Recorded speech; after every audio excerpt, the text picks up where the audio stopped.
分享。丈夫把我骗到荒无人烟的地方，打算砍断我的手脚，让我自生自灭。这时我才发现，弟弟早已深陷赌债。他们凑在牌桌前，嬉皮笑脸地聊着。等艾希莉和他那废物弟弟死了，他的公司就归我了，几千万的身家啊！今晚咱们就来把大的。他们赌的是先砍我哪条肢体。刀锋落下的瞬间，我拦住了他，让我跟你们赌一把。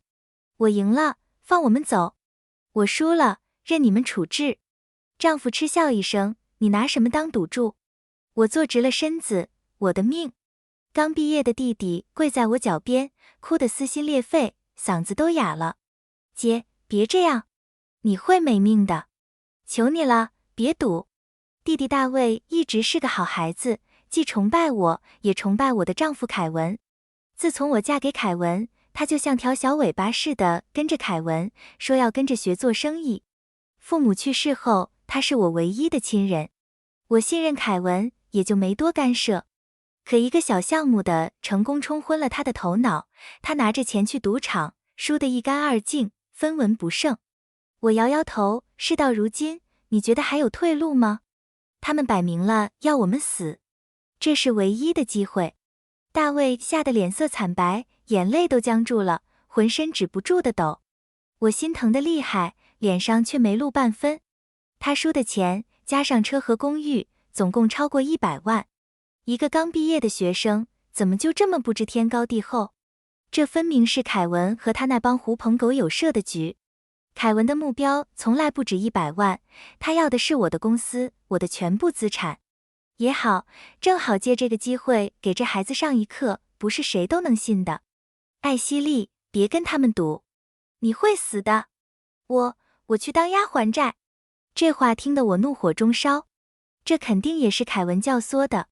拿走我的钱，我的公司，我尚且能忍，毕竟公司的根基是怎么来的，我心里有数。可他们不能这么毁了我弟弟，逼他去卖身，这简直是岂有此理。我扶起大卫，拍了拍他的手，示意凯文可以开始了。大卫站都站不稳，眼神里满是哀求。我没理他，笑了笑，好久没玩了，说不定能赢呢。凯文冷笑一声，指了指房车里的桌子。我们身处沙漠腹地，法律管不到的地方，人性的丑恶暴露无遗。他不再是我丈夫，只是我的仇人。凯文的弟弟麦克，还有他的女助理萨拉，就坐在旁边，显然也参与了这个阴谋。艾希莉，别怪我没提醒你，我们都是牌桌上的老手，你确定能应付？凯文的弟弟麦克是个地痞无赖，自从凯文娶了我，有了钱，他就整天吃喝玩乐。因为年纪相仿，我弟弟常跟他混在一起，我早就告诫过弟弟离他远点。可大卫太天真，觉得麦克不过是爱玩了点。如今他被骗进这个局，连命都赌上了。凯文瞪着我弟弟，小子，最好劝你姐别玩。本来还想留你条活路，他这时把你往死路上拖。他平日里的温文尔雅当然无存，露出了真面目。凯文曾是我的司机，后来我们渐生情愫，便结了婚。现在想来，一切都说得通了。他接近我，欺骗我，把我带到这荒郊野岭，从一开始就没打算让我们活着离开。大卫惶恐地看着我，我坐下，笑着说，反正都是死，不如赌一把。大卫拽着我的袖子，艾希莉，把钱给他们吧，至少能活下来。我甩了他一巴掌，你以为他们会放你走？自己闯的祸，自己担着。大卫捂着脸，说不出话。凯文点燃一支烟，轻蔑地瞥着我，艾希莉，要赌的话，押什么？你弟弟已经输了100万，还欠我100万，还不上，我就只能把他卖去当押了。要么你现在把公司转给我，所有资产都交出来，说不定我会考虑放你走。他笑得残忍，想必他就是这么威胁大卫的。难怪大卫差点在路上被车撞，被我救下后又被骗来这趟行程。我有赌注。我平静地笑着，抓过大卫的手按在桌上，开个价吧。接着我举起手机，我在录全程。你们敢动歪心思，这段视频就直接发给警察。凯文瞥了一眼，一双手值1万。大卫吓坏了，除了哭，一句话都说不出来。我心里难受极了，但必须这么做。他得吸取教训。艾希莉，你够狠。行，开始吧。凯文想发牌，被我拦住了。我弟弟输了，现在换我发牌。麦克想反对，凯文却微微勾起嘴角，可以。说这话时，凯文的助理碰了碰麦克，两人交换了个眼神。我笑了，这肯定是他们出老千的暗号。我假装没看见，像模像样的按顺序发牌。规则是底注1万，单注上限50万。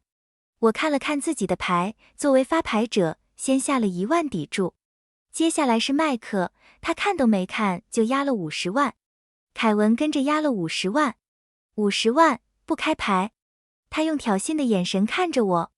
萨拉咯咯的笑，按规矩，你要是看了牌，想继续就得加倍下注哦。也就是说，我得再压100万，可我没那么多筹码。摆在我面前的只有一个选择，弃牌，输掉2万。他们摆明了想坑我，我却无能为力。萨拉又碰了碰麦克，有点太欺负人了吧？人家没钱就别为难了嘛。麦克咧嘴笑，艾希莉，抱歉啊，忘了你没钱了。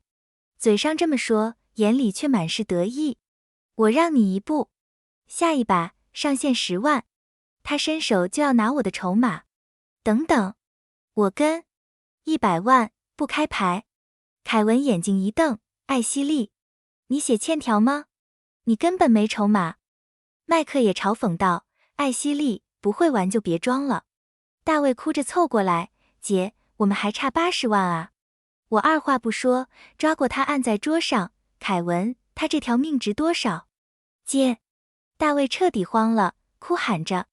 凯文打量着我弟弟，他身上的器官加起来大概值100万吧。艾希莉，你这是要你弟弟的命啊！麦克一脸难以置信。大卫尖叫，姐，我错了，我真的错了。别赌了，我不想被摘器官啊。我一脚把他踹开，你赌博的时候怎么不想想后果？我早就告诫过你别碰赌。你当初为什么要去赌？我吼着，他哭得更凶了。我心里像刀割一样，却必须硬起心肠。我得让大卫明白赌博有多可怕。签了协议后，我拿到了100万筹码。我压了50万，跟50万，不开牌。凯文愣住了，艾希莉，你玩真的？我嗤笑，你都要砍我手脚了，我这已经算仁慈了。少废话。麦克，该你了。麦克看看我，又看看凯文，皱起了眉。我弃牌。牌是我发的，他心里没底，不敢跟。凯文也弃了牌。第一把我赢了，拿到100万。凯文一把抢过牌，显然怒了。我输了，该我发牌了。行啊。他那双曾经盛满温柔爱意的眼睛，如今只剩下恶意与憎恨，恨不得将我生吞活剥。艾希莉，没想到你这么狠。不如我们取消上限，敢不敢？奉陪到底。这正是我等的机会。姐，别啊！大卫，扑通，跪下。闭嘴！你这身零件还抵押着呢。滚远点！你赌博的时候那股劲去哪了？凯文他们几个窃窃私语，生怕我听了大卫的话不完了。我一拍桌子，滚开！这一切都是你惹出来的。再敢多说一个字，我就让他们把你大卸8块。大卫不敢作声了。凯文发了牌，压了100万，100万，不开牌。你跟不跟？跟。我故作强硬，也压了100万。麦克跟着压了100万。我松了口气，他们都中圈套了。